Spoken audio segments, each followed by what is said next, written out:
Salve, ofertando, olha só, vamos trabalhar aqui com um assunto que, infelizmente, a maioria das pessoas nunca olha no dia a dia, não presta atenção nisso e é algo extremamente importante na hora que você vai trabalhar na verificação de uma página, se ela é uma página segura ou não, que é justamente a informação obtida através do certificado digital. Então essa estrutura que está cada vez mais presente, permeando aí os dias da sociedade, porque ela é essencial e facilita muito a vida do cidadão. Cada vez mais você pensa no cartório como uma instituição que vai se aposentando, vai diminuindo o seu fluxo. Na verdade, é alguma atribuição mais específica que ele vai estar cumprindo nos dias atuais, em virtude justamente de ficar autenticando assinatura, documento, essas coisas vão perdendo aí a sua finalidade prática em ir no cartório. Você vai fazer tudo isso de forma digital, muito mais rapidamente. Imagina só, hoje você tem que pegar um contrato e ter que assinar esse contrato com assinatura reconhecida, mas a pessoa não está aqui, ela está em outro estado. E aí essa pessoa tem que assinar, reconhecer no cartório do estado dela, mandar por correio, tem que mandar por Sedex, porque aquela validação tem prazo de validade de 30 dias para que você possa usar aquele documento, enquanto que você poderia fazer isso no mundo digital muito mais rapidamente. A pessoa vai lá, pega o documento através do Word mesmo, gera esse documento, já usa o certificado digital ali e a partir disso manda por e-mail para outra pessoa que já pode utilizar, imprimir e utilizar aquele documento com uma assinatura válida e validada por uma entidade confiável. É isso tudo que a gente precisa entender. Por que do certificado digital, que é justamente o elemento por trás deste funcionamento, que oferece essa condição básica de segurança. Então, primeiramente, quando a gente fala em certificação digital, o que é o certificado digital em si? Quando você fala em certificado digital, você está adquirindo um par de chaves. Então, você vai falar assim, vou comprar um certificado digital. Legal, então você está comprando nada mais do que um parzinho de chaves. Lembrar que esse par de chaves aqui é justamente aquele par de chaves chamado de chave pública e chave privada. Então, você está adquirindo as duas. Legal? Sempre juntas. Você não consegue falar, vou comprar a chave privada e daqui a um tempo eu compro a chave pública. Não. Embora a pública seja criada a partir da chave privada, ela tem essa estruturação, mas são coisas aí que a gente entende para efeito de prova como sendo juntas. Tá? Sempre pensa assim, criou a chave pública e chave privada, vai criar essas duas chaves de forma conjunta, beleza? E junto a alguém competente. Então vai ter uma entidade específica, vai ter uma autoridade, um órgão que foi aí incumbido dessa responsabilidade para que você possa estar adquirindo o par de chaves. Só que cuidado, uma coisa é adquirir, comprar, outra é quem vai criar esse par de chaves, quem é o responsável por ele na sua geração, gestão, manutenção e inclusive para dizer que ele não vale mais. Então cuidado com esses pontos aí. Então vou adquirir o par de chaves. Para quem que eu vou recorrer? Bom, você pode ir numa autoridade de registro chamada de AR. Então, quem que é uma AR? A AR é a autoridade de registro. Essa é a mais fácil de encontrar e ter acesso, porque é justamente a finalidade dela, ser um acesso facilitado para as pessoas. Então o que ela quer promover? A autoridade de registro, ela vai vender o certificado. É como se fosse um ente autorizado, por isso a autoridade de registro, ela está autorizada ali para facilitar o acesso do cidadão que queira adquirir um certificado digital, para que ele não tenha que ter todo o trâmite junto à autoridade certificadora. Então pensa só, você chega lá, esse elemento autoridade de registro, ele vai receber toda a sua documentação necessária de acordo com o tipo do certificado que você for adquirir, mas o papel da autoridade é pegar toda essa documentação e verificar se ela está toda ok, coletar outros dados como foto, assinatura, digital do cidadão ali, e enviar estas informações para a autoridade certificadora. Então, ela é um intermediário entre o usuário, entre o cliente, nem vou usar a palavra usuário, entre cliente, quem quer comprar o certificado, e a autoridade certificadora. Então, ela coleta os dados e manda para a autoridade certificadora. É a autoridade certificadora que vai ser a responsável por emitir o certificado digital. Então, a autoridade certificadora é quem cria, tá? Lembra da ideia do Cezinho? Cria. Registro faz o quê? Só pega a documentação. Por que dessa mecânica? Porque se não fosse a autoridade de registro, a autoridade certificadora, a maioria delas, elas não tem uma sede para acesso direto ao público. Você já está aqui a minha empresa, está aqui meu ponto de venda. Ela é digital, ela é online, ela só vai ser oferecida pela internet. E aí o cidadão que queira comprar um certificado junto a uma autoridade certificadora pode? Pode. A autoridade certificadora, ela vende também certificado digital. É uma das suas competências. Mas quando você vai lá na autoridade certificadora, ou seja, no site dela, e existem várias, você vai lá e fala, eu quero fazer um certificado digital. Ela vai pedir para você enviar a documentação. E aí você vai ter toda uma lista de documentação que tem que estar validada em cartório, tem todo o trâmite, e dependendo do tipo de certificado, é uma documentação mais extensa, e você tem que enviar por correio. Aí espera o correio chegar lá na autoridade certificadora. A autoridade certificadora vai colocar na fila de trabalhos para realizar. Ela vai pegar a documentação, imagina ali no meio, faltou uma coisa. Ela vai entrar em contato com você e falar, ó, faltou tal coisa. Aí manda de novo aquele outro documento. Aí se demorar muito, aqueles documentos que você enviou perdem a validade por causa da autenticação do cartório. E aí a autoridade certificadora vai fazer a emissão do certificado.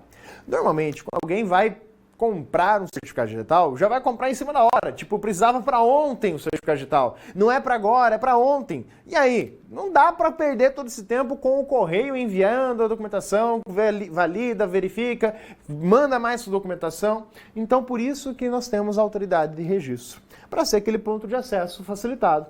E que é tipo você fazer carteira de motorista, é tudo agendadinho. Você chega lá e fala, ó, tem horário. Você tem um horário para chegar, no máximo, pode chegar antes, mas às vezes não vai conseguir realizar o processo. Por quê? Porque é naquele horário que está agendado para aquela pessoa, para que ele vincule todos aqueles dados que estão sendo coletados, documentos, diretamente para a autoridade. Então, a autoridade de registro, ela vai pegar essa documentação, ela vai estar certificando ali, mas não vou usar a palavra certificando, vai estar validando para a autoridade certificadora que aquela documentação que você entregou é verdadeira e que você de fato entregou e foi lá você para requisitar um certificado digital. E aí a autoridade certificadora, ela dá esse voto de confiança, porque ela deu essa autoridade para a autoridade de registro, e então a autoridade certificadora, que é quem cria, vai gerar o certificado, né, posteriormente, não é imediato, tá? Não é, estou aqui sentado na frente da autoridade de registro e na autoridade de registro vai me entregar já o certificado. Não, vem depois. A autoridade certificadora vai gerar e vai enviar o certificado digital, que dependendo da forma dele, você vai estar recebendo muito rapidamente ou ainda dentro de alguns prazos, que é o prazo do correio normalmente. Então a autoridade certificadora vai gerar, emite, gera, é ela quem cria o parzinho de chaves. E ao criar esse par de chaves, ela assume também a responsabilidade, como autoridade certificadora, de manter esse seu dado, essa estrutura, disponível. Quem que é esse dado? A chave pública. É responsabilidade, então, da autoridade certificadora manter as chaves públicas disponíveis, normalmente dito servidor de chaves públicas. Mas é a própria autoridade certificadora que vai fazer isso com o seu computador lá, servidor para tal recurso. Então tá lá o conjunto. É ela quem mantém essas chaves públicas? Sim.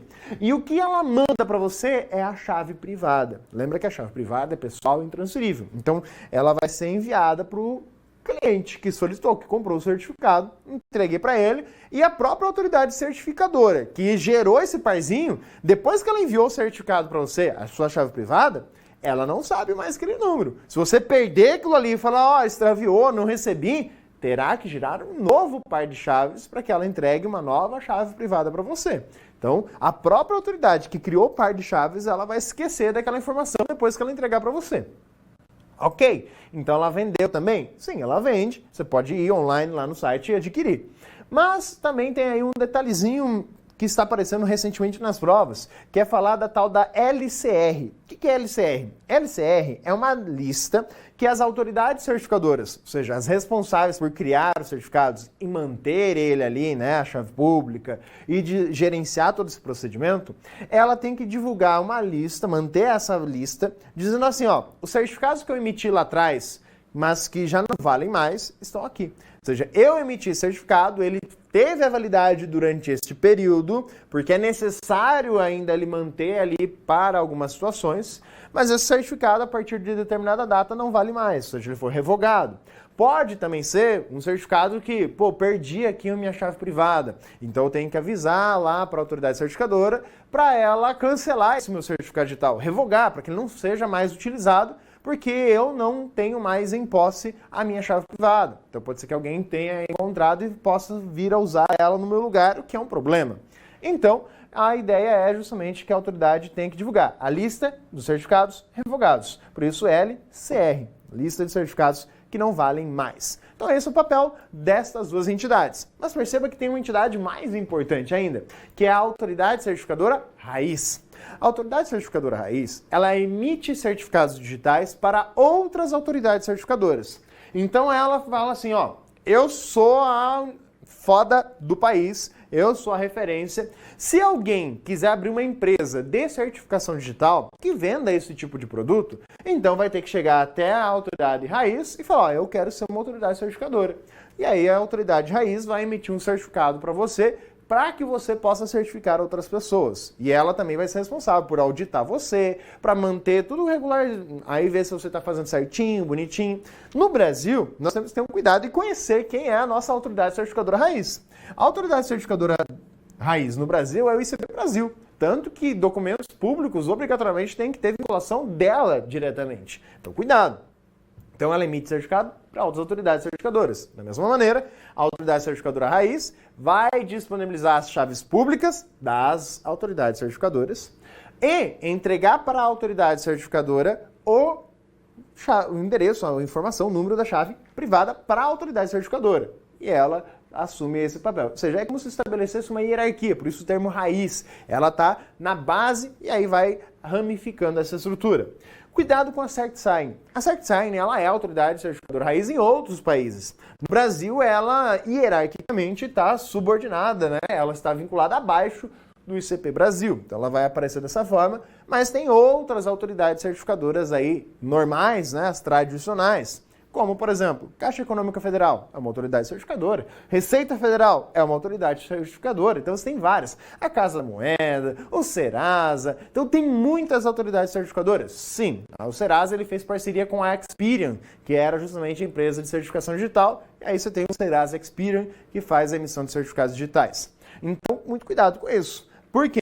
Quando você faz uso da certificação digital, você está justamente fazendo o quê? É como se você, como cliente, fosse lá no cartório e fizesse o seu cartão assinatura e deixasse lá no cartório o seu cartãozinho e aí a sua assinatura é, de fato, a sua chave privada. Então você está fazendo isso, você está comprando isso. A diferença é que no cartório físico você não tem que pagar para deixar a sua assinatura lá, porque ele vai ganhar a cada vez que alguém for lá validar. No mundo digital é o inverso. Quando alguém for validar os dados junto à autoridade certificadora ou à autoridade certificadora raiz, ele não paga por validação, ele paga pela aquisição daquela estrutura. Ou seja, é quem vai usar que precisa contratar o recurso.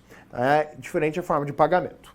Agora, qual é a função do certificado digital? Para que ele serve? O certificado digital, ele basicamente associa, então, a informação do usuário, do cliente, melhor dizendo, com o certificado. Então ele vai dizer, ó, esse certificado é desse cliente, ele serve para certificar este cliente. A ideia do cartório, você vai lá, assina para que aquela vinculação seja dada à sua pessoa.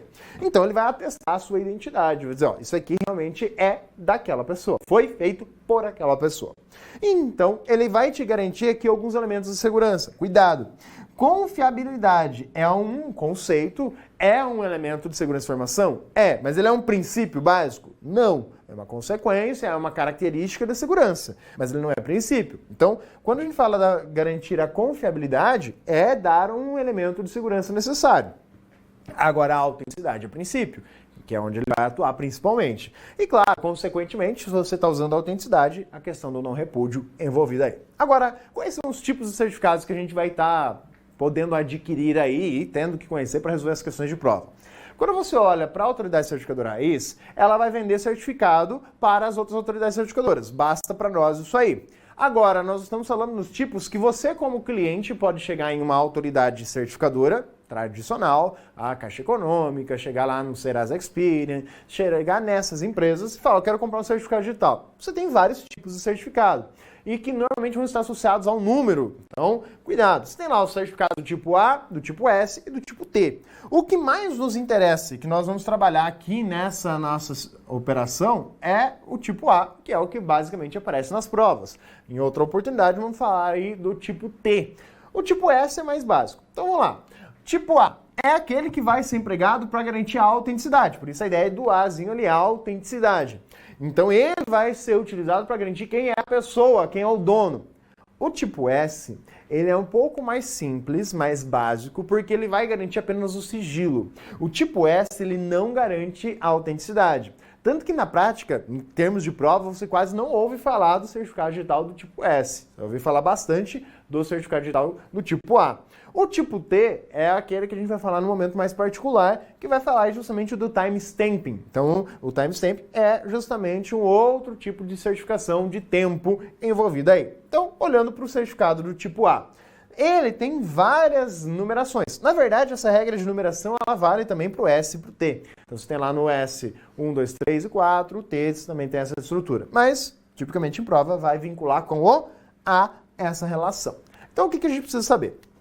Os mais tradicionais do mercado e de prova são os certificados digitais A1 e o A3. Então, esses de número ímpar são aqueles mais empregados aí nas provas e para aquisição.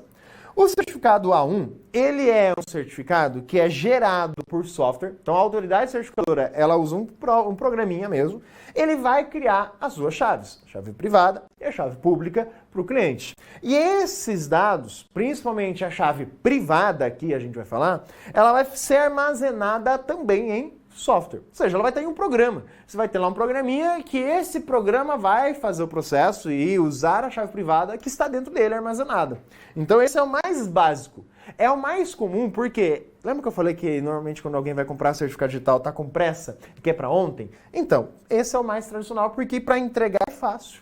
Eu só vou lá e mando o arquivinho para você. Ou seja, a autoridade certificadora envia para você um programa e ali dentro está a sua chave privada. E para usar, você vai usar junto a esse programinha. É mais fácil. Só que como ele é muito suscetível, porque eu posso fazer backup dele, por exemplo, eu consigo copiar ele de um computador para outro e ter ele em 2 computadores ao mesmo tempo, ele tem uma validade menor. Por quê? Pô, é fácil de alguém roubar essa estrutura do usuário, né? Do cliente, comprou o certificado e agora vai usá-lo. Então, por isso a validade dele é mais reduzida. Mas ele tem as suas facilidades e vantagens. Aquele que é o A2, que parece menos em prova, ele é gerado em software. Só que esse cara, ele é armazenado em hardware. Então aqui a gente já está falando da forma da chave privada. Então, como que é a forma da chave privada? Aqui a gente vai mencionar um pouquinho ela, mas já vou colocar aqui, ó, forma dessa chave privada. Forma. Como que ela pode aparecer para você? Ela pode aparecer, como eu mencionei ali, no software, ou seja, estar dentro do aplicativo. Ela pode ser justamente o número, esse aqui é um caso mais particular, e ela pode estar em um hardware, a ser o hardware. E nesse caso do hardware, a gente tem aqui o token, que é aquele pendrivezinho, e você tem aqui também a estrutura do hardware, que é apresentada na forma do smart card, ou do cartão que você tem aí. O que acontece? O software é o problema de ser mais suscetível a falhas, é um programinha só, então a validade dele é menor. Isso aí é a forma da chave privada, como ela vai aparecer para você. E esse outro caso, que foi criado por um software e eu armazenei em um hardware, eu vou estar armazenando em um token, um pendrive, tá? Ou num cartão. Quer ver um exemplo? O certificado digital que você tem quando você faz a carteirinha da OAB. Sim, a carteirinha da OAB ela é automaticamente uma estrutura de certificação digital. Por isso que ela tem validade de 5 anos, diminuíram para 3. Por que diminuíram para 3? Porque está intimamente ligado a essa estrutura, que é o certificado A3. Então, calma lá. O que vai acontecer? Você vai ter uma carteirinha. Essa carteirinha tem um chip. Esse chip, dentro dele, há um número. Esse número é a sua chave privada. Legal. Então é a forma física que você pode pensar, ou abstrata, né, no caso do número, do software, do número, da identificação da chave privada. Então é essa a estrutura da chave privada. Então é aí que eu estou dizendo. O software criou e eu armazenei esse hardware. Esse aqui é mais raro. Tá? Por quê? Não tem muita vantagem associada a ele. Agora, o A3 já é mais interessante, por quê? Ele vai estar trabalhando com chaves mais seguras, porque elas foram criadas por hardware. Então, é um hardware já especializado que vai criar o parzinho de chaves. E já vai gravar essa informação dentro de outro hardware. Qual a vantagem de ter uma chave privada gravada em hardware? A vantagem dela estar guardada no hardware é que eu não tenho backups. Mas essa vantagem é porque eu evito que alguém possa ter ela em 2 lugares ao mesmo tempo. Se eu estou com um cartão ou pendrive, eu sei que a minha chave privada está comigo e ninguém mais vai ter ela em mãos. Agora, se é em software, contador normalmente recomenda para que as empresas tenham esse. Porque a empresa ela precisa emitir nota fiscal eletrônica lá no dia a dia e o contador também precisa estar usando aquela chave para acessar algumas coisas. Não é porque precisa, é um probleminha isso aí, tá? E aí, o que acontece é você ter ele em dois lugares sendo utilizado ao mesmo tempo. Se fosse na forma física, ia dar mais trabalho para o computador, ele não ia ter um acesso tão facilitado a toda a estrutura. Então, por isso que ele recomenda mais o A1. Mas o que acontece com o A3? Eu vou ter ele lá na carteirinha, vou ter ele lá no token. Sim, é o da OAB, é o que você tem quando você fala em eCPF, o eCNPJ. Normalmente você tem um certificado do tipo A3. Então ele foi criado por hardware e armazenado em hardware. E a validade dele típica é de 3 anos. O A2, né? A validade típica de 2 anos. Pode ser maior? O A3 pode, tá? Ele pode ter uma validade maior, mas não é muito recomendado. O mais indicado é até 3 anos. O A4. O A4, ele já é um universo mais específico também, não é muito popular. Ele foi criado por hardware e é armazenado também em hardware. Só que ele tem uma validade maior, ele tem um uso mais restrito. Então, a gente acaba não falando muito dele. Agora, o tamanho da chave. Isso aqui é o tamanho da chave que a gente está olhando para a chave pública. Essa informação, ela é uma informação porque você pode pegar questões antigas e encontrar isso lá dentro. Mas, na realidade, hoje, você já pode dobrar isso aqui, tá? Isso aqui hoje você já pode pegar aqui 2048 como mínimo recomendado para todos esses três aqui. E o A4, você já pode pegar aqui o 4096. Então, dobrar justamente o tamanho das chaves. Ah, e posso ter maiores? Pode. Quanto maior, mais seguro. Sim, mas demorado também vai ser. Então, tem que ter esse cuidado. Então, o 4096 ou mais é mais seguro, com certeza. Então, hoje, o A1, A2 e A3 trabalham com chaves 2048 e você tem aí justamente o A4 com chave tamanho de 4096. É aí que está a robustez dela, por isso que ela te dá maior prazo de validade. Mas o mais importante e essencial é que você não pode ir para a prova sem lembrar disso. Certificado digital tem validade. E a média que você vai pensar é um prazo máximo de 3 anos. Tem as particularidades, como eu falei, mas pensa em 3 anos como referência. Aí você tem a aplicação dele que já fomos mencionando aí no meio do processo, né? Você tem a nota fiscal eletrônica, você tem a declaração do imposto de renda, você tem aí as formas, né, conhecidas como eCPF e eCNPJ. O que acontece? No teu material deixa uma listinha maior de aplicações, normalmente relacionadas à contabilidade, né, prestar contas ao fisco, fazer emissão de DARF, fazer emissões de outras coisas, né, enviar a documentação toda lá para a Receita, ele vai trazer para você isso. A necessidade de uso do certificado digital. Então, você vai abrir uma empresa, obrigatoriamente vai ter que ter CNPJ eletrônico, ou seja, você vai ter que ter um certificado digital para poder emitir declaração de imposto de renda, para poder emitir nota fiscal eletrônica. É obrigatório ter esse cara. Tem que ser de que tipo? Pelo menos o A. Né? Não dá para emitir nota fiscal com um certificado tipo S ou tipo T. Eles têm uma aplicação diferente. O tipo T é usado para garantir que algo existia naquele momento. O tipo S é só para sigilo. Então, cuidado. Mas o tipo A pode ser usado para sigilo? Pode, tá? É aí que tá, ele pode mais. Então, o tipo A, ele é para a autenticidade, mas se você quiser usar ele para oferecer sigilo, dá. O S é só sigilo, ele não oferece autenticidade. O T é só a ideia de comprovação de tempo. E vai ter integridade em todos eles, que é outra história, tá? Não é a função do certificado digital garantir a integridade da informação, mas se estiver tudo ok, implicitamente a integridade é verificada. E aí depende do processo que vai ser usado. Depois a gente vai falar da assinatura digital, é outra história. Então, a aplicação do certificado digital está cada vez mais crescente. Foi a determinação do MEC aí justamente que os diplomas de graduação de curso, eles vão ter que ser todos emitidos a partir do quê? De certificado digital. Então, em vez de você ter o diploma impresso lá em papel moeda, antigamente era em couro, aí já foi para papel moeda para economizar, aí agora não tem mais nem isso, nenhum outro. Não vai ter mais diploma impresso. O seu diploma, emitido pela universidade ou faculdade, ele vai ser um documento eletrônico e ele vai ter que ser assinado obrigatoriamente por um certificado do ICP Brasil. Ou seja, não é nem por autoridade certificadora normal, tem que ser da autoridade certificadora raiz. Mas isso é porque está ligado diretamente ao governo. Como cidadão normal, você não compra direto da autoridade certificadora raiz, você não compra direto do ICP Brasil.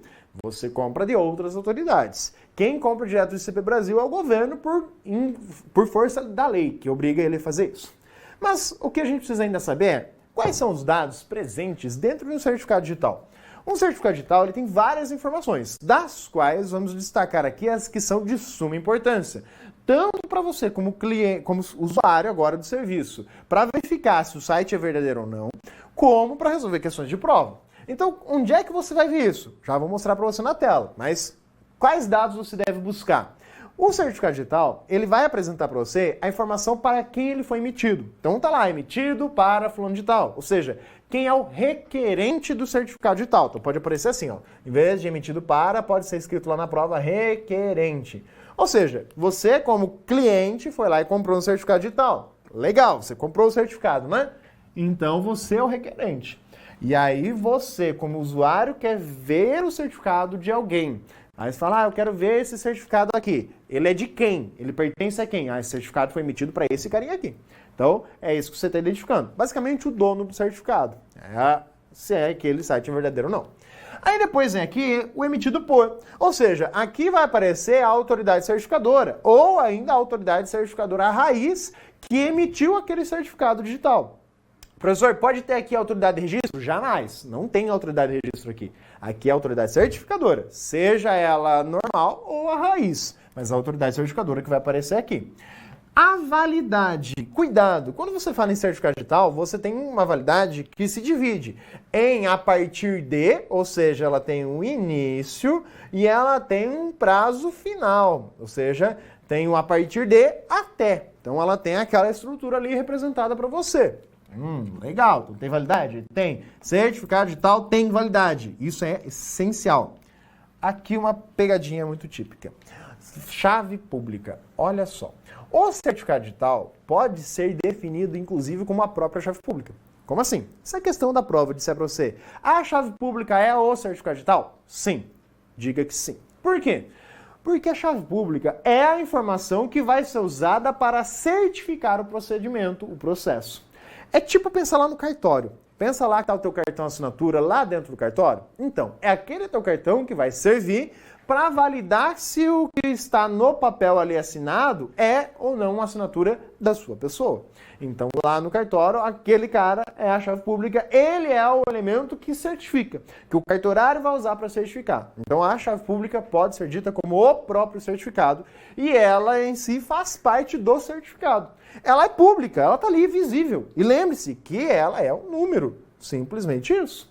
Esse dado ele é obtido do servidor de chaves públicas. Porém, se você estiver usando uma estrutura ali direta, você como usuário, você pode fornecer diretamente, falar, tá aqui minha chave pública, me manda a informação criptografada com ela. Aí você vai estar garantindo o sigilo, porque a pessoa vai criptografar a informação com a tua chave pública e enviar para você. Só você que tem a chave privada vai conseguir acessar. É essa a lógica que está por trás disso.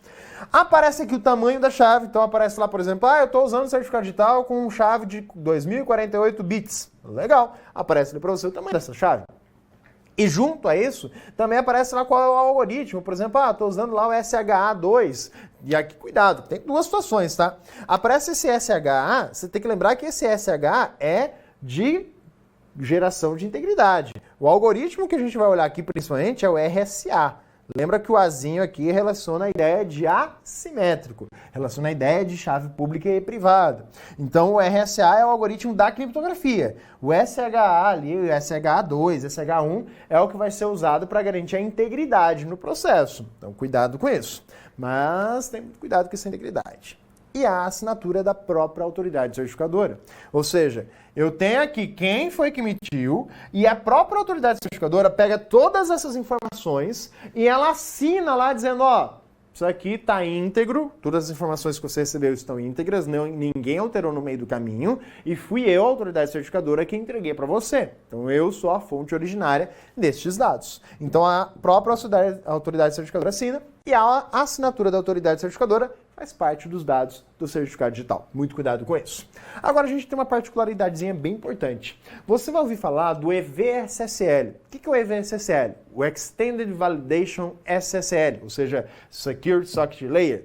O SSL sozinho é protocolo, está relacionado diretamente à ideia de criptografia. Aqui a gente está falando de uma variação dos tipos de certificação digital. Então você fala assim, eu tenho lá um A3 EVSSL. Então é como se fosse um plus dele, tá? É o modo motherfucker fodarástico e o caramba 4.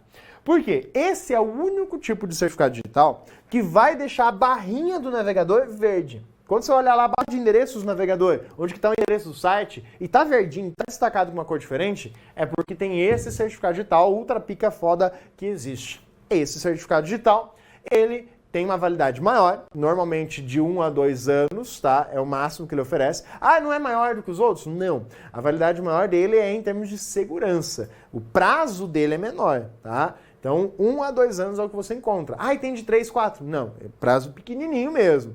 E aí, a ideia dele é que justamente, como a maioria dos usuários não faz o que a gente vai fazer agora, que é verificar o certificado digital, fica mais visual. O usuário acessa, ó, tá verdinho embaixo de endereços. E só vai conseguir mudar essa cor se o navegador identificar que é esse tipo de certificado que está em uso. Então vamos ver onde é que está essa informação? Olha aí na tela. Então aqui você tem a tela justamente conhecida por você, olhando aqui o Google Chrome com um site já típico. E aí vamos abrir aqui a lupa para aumentar a nossa visibilidade dos detalhes que a gente vai buscar. Aqui a nossa lupinha, dá um zoom nela.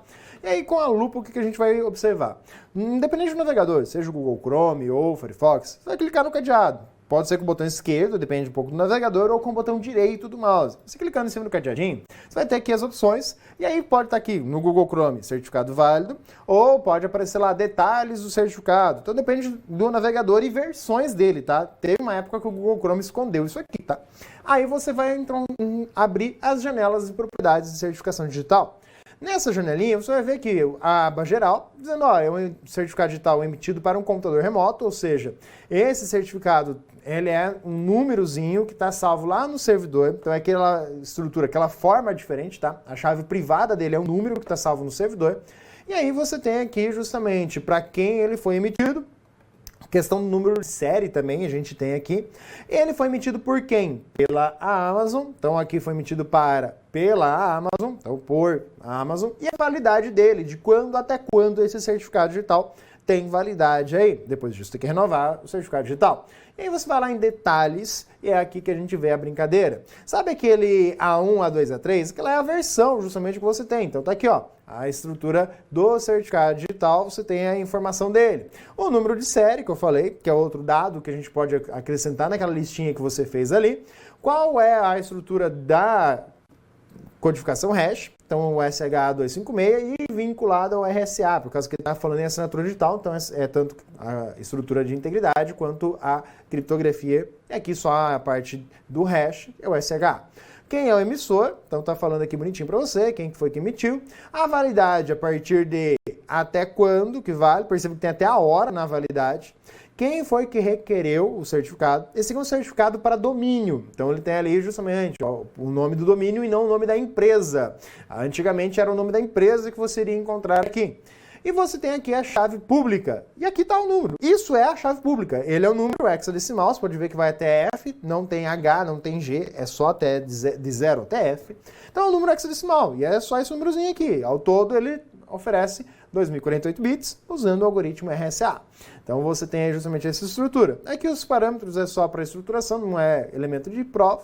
E aí você tem outros dados aqui que aparecem. Mas efetivamente os principais são aqueles, né? Inclusive aqui marcados com esse íconezinho alaranjado e tudo mais. E aqui indicações do tipo, para que serve essa chave? Ah, ela é usada para assinatura ou para criptografia de chaves. Qual a restrição que ela tem? Tem alguma? Qual que é a impressão digital dessa estrutura? E aí vem lá o caminho da certificação. O caminho da certificação vai pegar lá desde a autoridade raiz, que certifica a autoridade abaixo. Então você vai perceber aqui, ó, não é a autoridade brasileira, é internacional, é Starfield, que vai autorizar a própria Starfield e assim por diante. Aí vamos pegar um outro carinha aqui para a gente ver mais detalhes. Vou pegar aqui, ó, o Google. O Google tem lá o seu certificado digital e ele traz aqui mais informações, ó, conexão segura, certificado digital válido.